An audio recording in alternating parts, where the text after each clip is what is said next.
अस्सलाम वालेकुम नाजरीन, मैं हूं सलवा स्नैन और आप देख रहे हैं Surya news HD।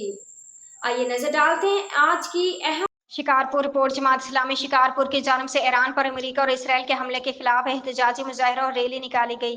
Rally Furqania hall से घंटा घर चौक तक निकाली गई। अमेरिका और इसराइल की तरफ से ईरान पर फौजी हमलों की शदीद अल्फाजों में मजम्मत करते हैं एक पुरअमन एहतजाजी मुजाहरा किया गया। रैली की क़यादत अमीर जमात इस्लामी शहर शिकारपुर मौलाना सदरुद्दीन मेहर, जनरल सेक्रेटरी अकील अहमद, हबीबुल्लाह सोमरू, मौलाना सबगतुल्लाह मंसूरी, शाहिद हुसैन शेख और दिगर ने की। मुजाहरे में जमात इस्लामी के कारकुनों, हामियों और आम शहरों ने बड़ी तादाद में शिरकत की। मुजाहरे का मकसद ईरान के साथ मुकम्मल यकजहती का इजहार था।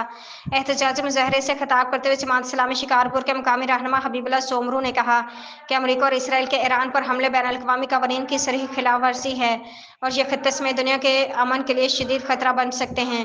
आलमी बरादरी से मुतालबा किया कि वो इस जारहियत का नोटिस लें और इन ममालिक को बैनुल अक़वामी ज़वाबित का पाबंद बनाए।